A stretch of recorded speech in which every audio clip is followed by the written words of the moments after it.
The massive alien ships appeared in Earth's sky without warning. They looked like dark clouds at first, but soon their true forms became clear. The Galactic Council had come to Earth, and they were not friendly. People all over the world looked up in fear. News channels showed the ships hovering over major cities. No one knew what to do. World leaders tried to contact the aliens, but there was no answer.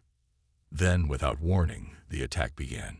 In New York, a bright beam shot down from one of the ships. It hit the Empire State Building, which crumbled like it was made of sand. People ran screaming through the streets as more beams destroyed other buildings. Similar scenes played out in other cities. In Tokyo, the alien weapons turned skyscrapers into dust. In London, the Houses of Parliament were wiped out in seconds. The Eiffel Tower in Paris melted under the alien assault. Military forces around the world tried to fight back. Jets took off, missiles were launched, but nothing seemed to work. The alien ships had some kind of shield that stopped all attacks. In Washington, D.C., the President of the United States was taken to a secret bunker. "What are our options?" she asked her advisors. "Madam President, we're not sure," one general said. "Our weapons can't touch them. We've lost contact with most of our forces." The president looked grim. "And the nuclear option?" There was silence in the room. Finally, someone spoke up. We tried that, Madam President. It didn't work. The bombs just disappeared before they could hit." As world leaders struggled to find a way to fight back, the aliens continued their assault. They seemed to be targeting not just cities, but also military bases, power plants, and communication centers. It was a calculated attack designed to cripple Earth's defenses and infrastructure. In the countryside of China, Farmer Lai Wei watched the sky with his family. They could see the flashes of the alien attacks in the distance. "What will happen to us?" his daughter asked. Lai Wei shook his head. "I don't know, little one. But we must be strong." Similar scenes played out all over the world. In a small village in Africa, in the suburbs of Australia, on islands in the Pacific, people everywhere watched and waited, fear growing with each passing moment. Back in space, the leaders of the Galactic Council watched the invasion with satisfaction. They had expected more resistance from Earth. "These humans are even weaker than we thought," one alien commander said. "This planet will be ours before the cycle is done." Another alien, older and seemingly wiser, looked thoughtful. "Perhaps, but we should not underestimate them. There are many species in the galaxy who appeared weak at first." The commander laughed. "Look at them. They can barely defend themselves. What could they possibly do to us?" As if in answer to his question, something unexpected happened. In the skies over Brazil, one of the alien ships suddenly exploded. The aliens were shocked. How could this happen? They soon got their answer. A squadron of Earth jets appeared, firing new weapons that somehow bypassed the alien shields. The jets were faster and more maneuverable than anything the aliens had seen before. "Impossible," the alien commander shouted. How did they develop such technology so quickly? On the ground, in a hidden lab, a team of scientists cheered as they watched the alien ship fall. "It worked," one shouted. "Quick, send the plans to all our allies. We need to build more of these weapons now." The news spread quickly. Earth had found a way to fight back. It wasn't much, just one ship destroyed out of hundreds. But it was hope. And sometimes, hope is the most powerful weapon of all. As night fell on the first day of the invasion, the situation was grim. Many of Earth's great cities lay in ruins. Millions were dead or missing. But the human spirit was not broken. In labs, in military bases, in hidden bunkers, people were working, planning, preparing. The Galactic Council had come to conquer Earth. They thought it would be easy. They were wrong. The real battle was just beginning, and humanity was ready to show the galaxy what they were truly capable of. As the sun rose on the second day of the alien invasion, Earth's inhabitants woke to a changed world. The initial shock had worn off, replaced by a fierce determination. Humanity was not going to give up without a fight. In the ruins of London, a group of survivors emerged from the underground. Led by a former soldier named Jack, they began to organize. "We need food, water, and weapons," Jack told the group, "and we need to find others." Similar scenes played out in cities across the globe. People came together, sharing resources and information. The aliens had destroyed many communication networks, but they couldn't stop people from talking to each other. In a secret military base in the Rocky Mountains, General Sarah Chen looked at the latest reports. "We've lost most of our major cities," she said to her team. "But we're not beaten yet." One of her advisors spoke up. "General, we've received word from that lab in Brazil. They've managed to replicate the weapon that took down the alien ship." Chen's eyes lit up. "How soon can we get those weapons to our forces?" "Production has already started. We should have the first batch ready in 24 hours. Meanwhile, in a small town in India, a young computer programmer named Raj was working furiously on his laptop. He had noticed a pattern in the alien attacks and was trying to predict where they would strike next. "If I'm right," he muttered to himself, "their next target will be..." He gasped as he realized the answer. Quickly, he sent his findings to every government contact he could think of. In space, the Galactic Council was growing frustrated. "How are these primitives resisting us?" One alien commander growled. "They should have surrendered by now." Another alien, a scientist, looked worried. "We may have underestimated them. Their ability to adapt is impressive." Back on Earth, scientists around the world were working around the clock. In Japan, a team had reverse-engineered parts from a crashed alien ship. In Germany, engineers were developing new defense systems.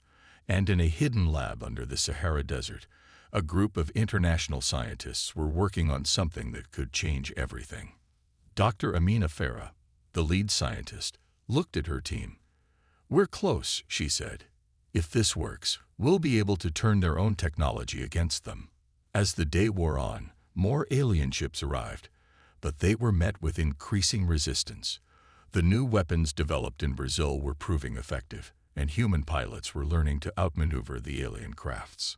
In New York, a group of civilians had turned Central Park into a makeshift hospital and command center. They used salvaged alien technology to create a force field that the invaders couldn't penetrate. "We need to share this with other cities," said Maria, the group's leader. She turned to a young boy named Tim. "Can you get this information out?"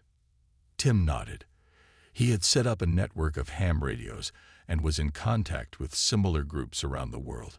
Soon, other cities were setting up their own protected areas. As night fell, the aliens launched a massive attack on what they thought was a weakened Europe. But they were in for a surprise. A coalition of European countries, along with volunteers from around the world, had prepared a trap. As the alien ships approached, they were met with a barrage of the new anti-alien weapons. At the same time, a group of hackers led by Raj in India managed to temporarily disable the aliens' navigation systems. The result was chaos for the invaders. Several ships crashed into each other, while others were easily picked off by Earth's defenses. In the Galactic Council's command ship, there was disbelief. "How is this possible?" the lead commander shouted. "They were nothing but primitive savages yesterday." The scientist alien spoke up again. "I warned you. These humans, they're different. Their ability to unite in the face of adversity, their speed of innovation, we've never seen anything like it." As the second day of the invasion came to a close, there was a new feeling on Earth. Hope. They had a long way to go, but humanity had shown that they weren't going to be conquered easily. In cities, towns, and villages across the planet, people went to sleep that night with a fierce pride. They had faced the greatest threat in human history, and they had survived. More than that, they had fought back. The Galactic Council wanted a war. Now, they were going to get one. As the third day of the alien invasion dawned, Earth was a changed planet. The initial terror had transformed into a grim determination. Humanity had tasted its first victories, and they were hungry for more. In the skies over Beijing, a squadron of Earth's new fighter jets engaged a group of alien ships. Captain Lai Mai led the charge, her voice calm over the radio. "Remember your training. We can beat them." The battle was fierce, but Earth's pilots had learned quickly. They used the city's skyscrapers for cover, leading the alien ships into traps. By the end of the fight, 3 alien ships had been downed, with only 1 human casualty. Meanwhile, in the Australian outback, a group of Aboriginal trackers had made a startling discovery. They found a crashed alien scout ship, mostly intact. "This could change everything," said Dazaki, the group's leader. He immediately contacted the nearest military base. Within hours, a team of scientists and engineers arrived. They began to study the ship, unlocking secrets of alien technology. Dr. Emily Chen, the lead scientist, could barely contain her excitement. "Their propulsion system, it's like nothing we've ever seen." Across the ocean, in the ruins of New York City, a different kind of battle was taking place. A group of hackers, led by a former Wall Street programmer named Alex, had set up a command center in an abandoned subway station. They were launching cyber attacks against the alien fleet. "I've got access to one of their communication satellites," shouted Maria, one of the hackers. Alex rushed over. "Great work. Let's see what we can learn." The information they gathered was invaluable. They discovered the aliens' next targets and quickly relayed the information to Earth's defenders. In Africa, a coalition of nations had come together to create a unified defense force. They used the continent's vast natural resources to build new weapons and vehicles. In the Sahara, they constructed massive solar farms to power their operations. General Ashok, the leader of this force, stood in the command center. "The aliens thought Africa would be an easy target," he said to his officers. "Let's show them how wrong they are." As if on cue, alien ships appeared on the horizon. But Africa was ready. Hidden anti-aircraft guns opened fire, while handheld energy weapons, reverse-engineered from alien technology, took down the smaller crafts. The tide was turning, but the aliens weren't done yet. In their orbiting command ship, the Galactic Council was in crisis. "How are these primitives defeating our advanced forces?" demanded the Supreme Commander. A junior officer spoke up. "Sir, we've analyzed their tactics. They're unpredictable. They're using our own technology against us in ways we never considered." The Supreme Commander growled in frustration. "Then we'll hit them harder. Prepare the planet killer weapon." Back on Earth, in the hidden lab under the Sahara, Dr. Amina Farah and her team had made a breakthrough. They had developed a device that could disrupt the aliens' energy shields. "We need to get this to every fighting force on the planet," Amina said. But there was a problem. The lab's communication systems were down, damaged in an earlier attack. Amina looked at her team. "We'll have to deliver it in person." In South America, the dense Amazon rainforest had become an unexpected battleground. Indigenous tribes, armed with a mixture of traditional weapons and alien technology, waged a guerrilla war against the invaders. Kawa, a young warrior, led a group through the trees.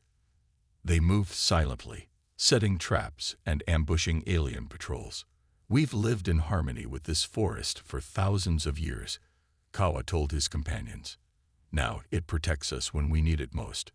As the third day of fighting came to a close, humanity had made significant gains.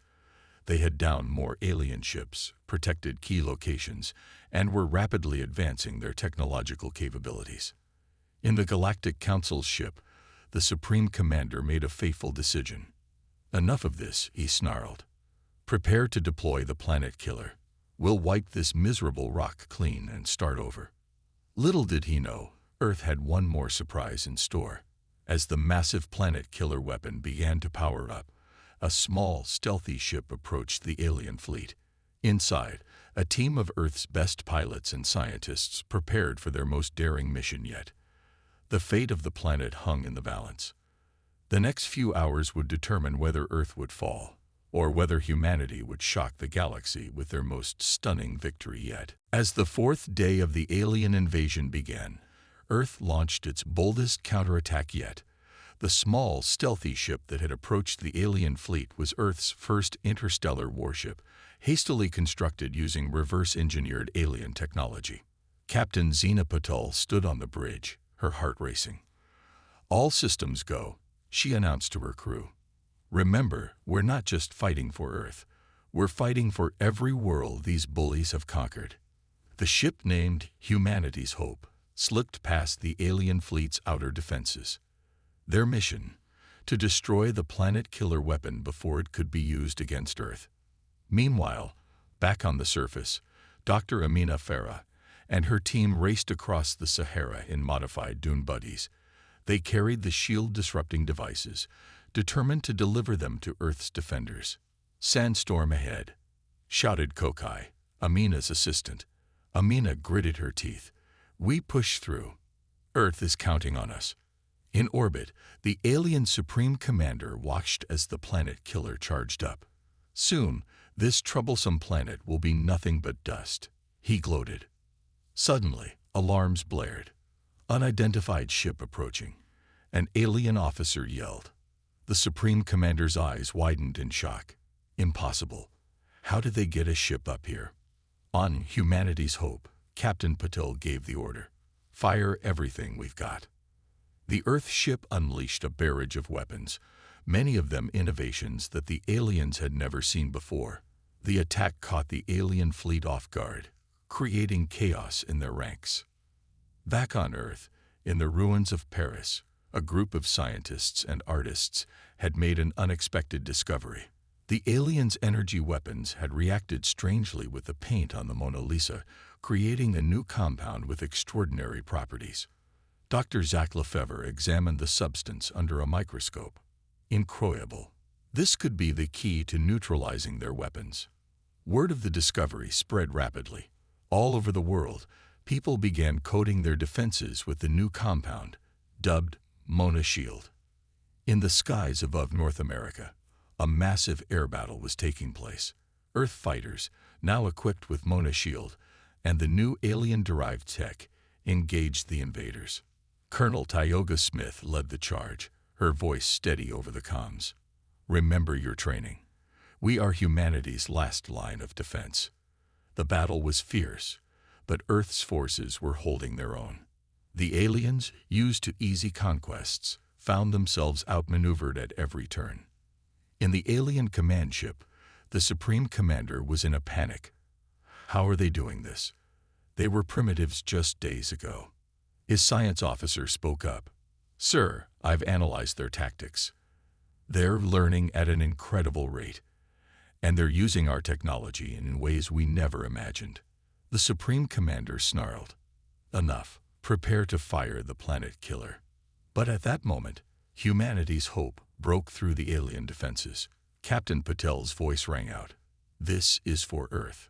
The ship fired its main weapon, a concentrated burst of energy that struck the planet killer. For a moment, nothing happened.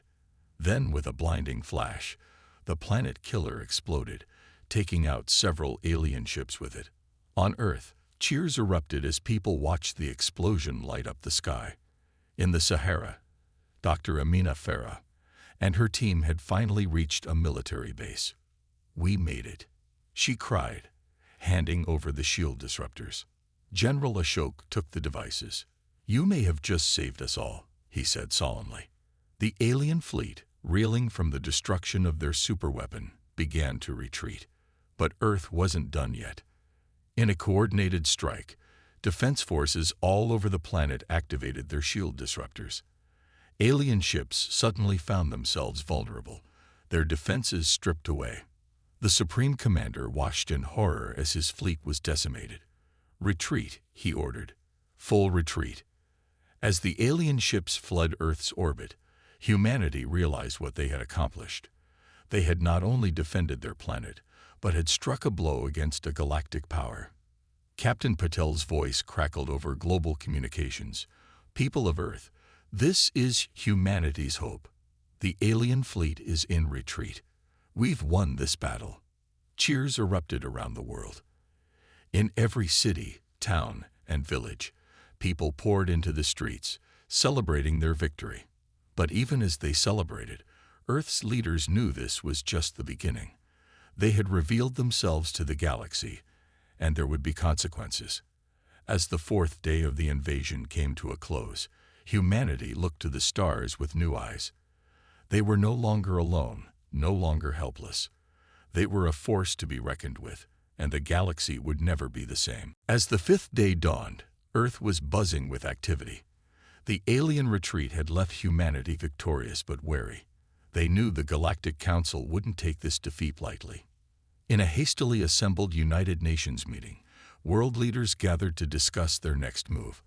The room was tense, filled with a mix of excitement and fear. "We've won the battle, but the war is far from over," announced Secretary General Adon Okono. "We must prepare for what comes next." Meanwhile, in orbit, Captain Zena Patil and the crew of Humanity's Hope were busy. They had captured a damaged alien ship and were studying its star charts. "Look at this," Zena said, pointing to a holographic map. "These must be their home worlds." Her science officer, Dr. Chen, nodded. "And look here, these symbols. I think they indicate military bases." Back on Earth, in the former Alien Command Center in Australia, a team of international scientists worked around the clock. They were led by Dr. Emily Chen, who had made the initial breakthrough with the crashed scout ship. "We're making progress," she told her team. "If we can crack their FTL drive, we can take the fight to them." In North America, Colonel Tioga Smith was overseeing the construction of Earth's first space fleet. Thousands of workers from all walks of life had volunteered to help. "We've got mechanics, engineers, even video game designers helping with the interface," Tioga reported to her superiors. "It's like the whole world has come together." But not everyone on Earth was focused on military preparations. In a small village in Africa, a group of elders met with alien prisoners who had been left behind. Mvambu, the village chief, approached the aliens cautiously. "We wish to understand," he said through a translator. "Why did you attack us?" The aliens, surprised by this peaceful approach, began to talk. As the conversation progressed, both sides realized they had much to learn from each other. In South America, the Amazon tribes who had fought so effectively against the invasion were now teaching their tactics to military forces from around the world. Kawa, the young warrior who had led his people, stood before a group of international soldiers. "The forest is alive," he explained. "It can be your greatest ally or your worst enemy. You must learn to listen to it." As these events unfolded on Earth, the Galactic Council was in chaos. News of their defeat had spread quickly, and other subjugated species were beginning to rebel. In the council chambers, heated arguments broke out. How could we have underestimated them so badly? One counselor demanded. The Supreme Commander, now disgraced, tried to defend himself. They were primitives. How could we have known they would adapt so quickly? An older, wiser counselor spoke up. "Perhaps it's time we reconsidered our approach. These humans have shown themselves to be formidable. Maybe we should be talking to them, not fighting them." Back on Earth, in a secret facility deep under the Rocky Mountains, a group of the world's best hackers had made a startling discovery. "We've cracked their communication network," announced Alex, the former Wall Street programmer. "We can listen in on everything they're saying." This breakthrough provided Earth with invaluable intelligence. They learned of the chaos in the Galactic Council, the rebellions on other worlds, and the debate about what to do next.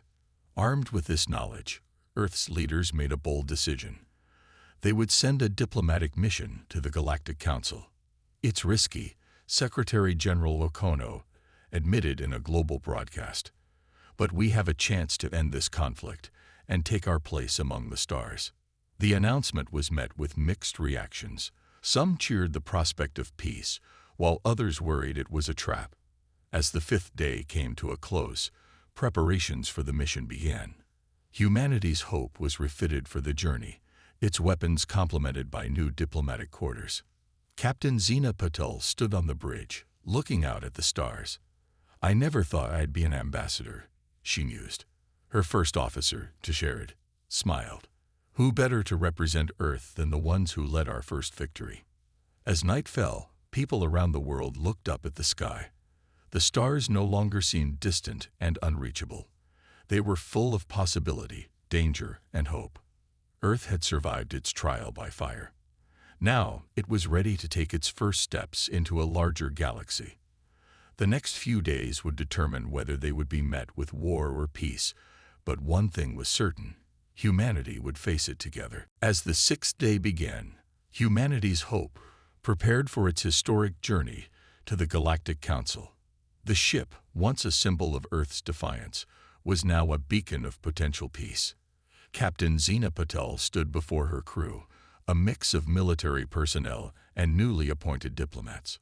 "We carry the hopes of our entire planet," she said solemnly. "Let's make Earth proud." As the ship lifted off, millions watched from below. In Times Square, in the Sahara, in the markets of Mumbai, all eyes were on the sky. Meanwhile, on the alien homeworld of Xerax, the Galactic Council was in an uproar. News of the approaching human ship had sparked fierce debate. "We should destroy them the moment they enter our space," roared one counselor, his tentacles waving angrily. "No," countered another, her crystalline form shimmering.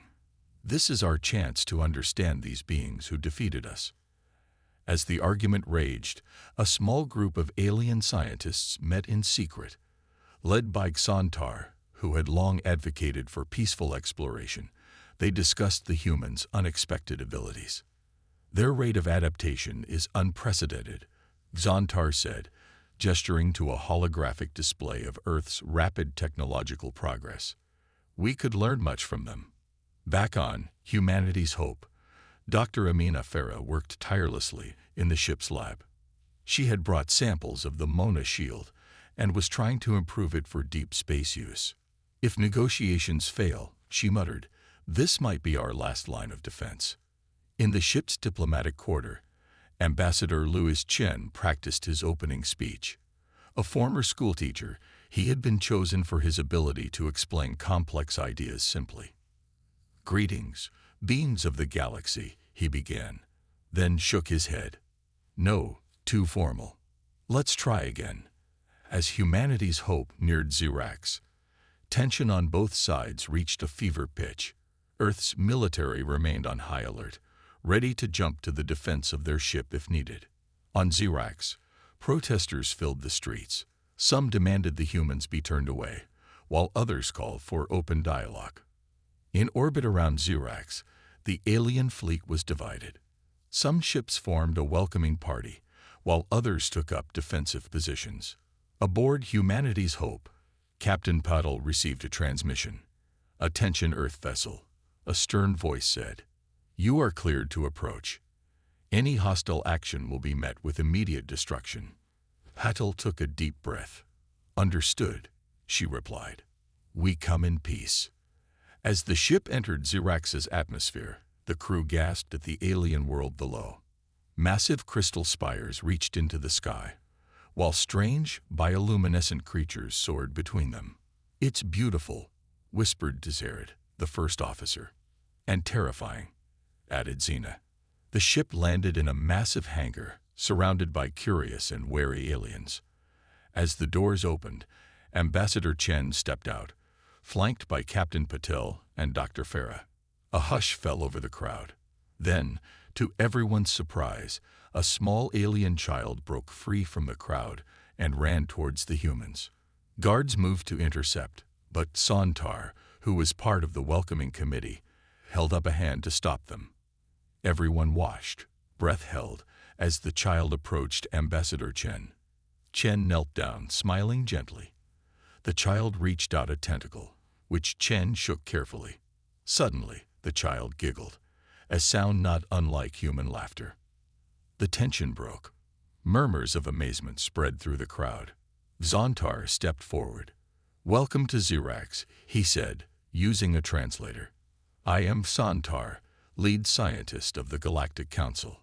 Thank you, Chen replied. We come seeking understanding and peace. As they walked towards the council chambers, Santar and Chen began to chat. Despite their different forms, they found common ground in their curiosity about the universe. Behind them, Dr. Farah engaged with alien scientists, excitedly comparing notes on their recent discoveries. Captain Patel discussed defense strategies with her alien counterparts, each gaining new insights from the other. As they entered the council chambers, the human delegation felt the weight of history on their shoulders. The fate of Earth, and perhaps the entire galaxy, would be decided here. The Supreme Counselor, a being of pure energy contained in a metallic shell, floated forward. Humans of Earth, its voice boomed. You have surprised us all. Now, let us see if we can forge a new path together. As Ambassador Chen stepped up to speak, the chamber fell silent.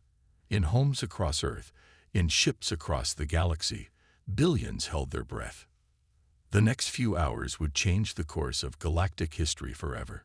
Humanity had taken its first steps into a larger universe, and nothing would ever be the same. As the seventh day dawned, news of the historic meeting between humans and the Galactic Council spread across the universe. On Earth, people gathered around screens, eagerly awaiting updates from Zarax. In the Grand Council chambers, Ambassador Louis Chen stood before the assembled alien races. His voice was calm, but his heart raced as he began to speak. Esteemed members of the Galactic Council, he said, we come not just as representatives of Earth, but as citizens of the cosmos. We seek not domination, but cooperation. The chamber was silent, every alien eye, or sensory organ, fixed on the human speaker. Meanwhile, in a nearby laboratory, Dr. Amina Farah worked alongside Xantar and other alien scientists. They marveled at the Mona Shield technology. Fascinating, Xantar exclaimed, his tentacles waving excitedly. You created this by accident. Amina nodded, smiling. Sometimes, the greatest discoveries come from unexpected places. Back in the council chambers, the Supreme Counselor's metallic shell glowed as it considered Chen's words. You speak of peace, it said, yet your species showed great skill in war. How can we trust you? Chen took a deep breath. It is precisely because we understand the cost of war that we so deeply desire peace. We fought to survive, but we're here to thrive. Together. As Chen spoke, Captain Zina Patel and her crew were giving a tour of humanity's hope to a group of alien military leaders. The aliens were impressed by the humans' ingenuity. You adapted our technology so quickly, one alien commander noted. How? Zina smiled. Humanity's greatest strength is our diversity. We have countless cultures, each with unique ways of thinking. When we work together, there's nothing we can't accomplish. On Earth, in the Amazon rainforest, Kawa and his tribe were hosting a group of alien visitors. The aliens were amazed by the lush biodiversity and the tribe's deep connection to nature. Your world is so alive, an alien botanist remarked, studying a vibrant flower. Kawa nodded. All things are connected. This is a lesson we hope to share with the galaxy. Back on Zirax, the council debates continued. Some members argued for caution, while others saw potential in an alliance with Earth. They defeated our invasion force, one counselor pointed out. Imagine what we could achieve together. As discussions progressed, Dr. Farah made a breakthrough. Combining Mona Shield with alien technology, she created a new material with extraordinary properties. This could revolutionize space travel, Xantar exclaimed. Make it safer for all species. Word of the scientific cooperation spread through the council chambers, swaying many undecided members. In a quiet corner, Captain Patel spoke with the disgraced former Supreme Commander of the invasion fleet. Why did you attack us? Zina asked. The alien looked ashamed.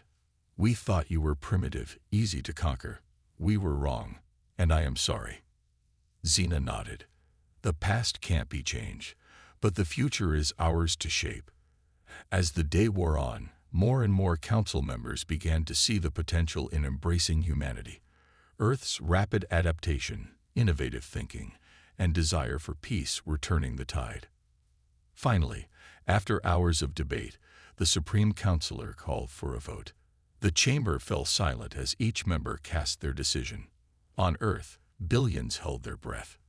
In the Amazon, on the streets of New York, in the deserts of Africa, everyone waited.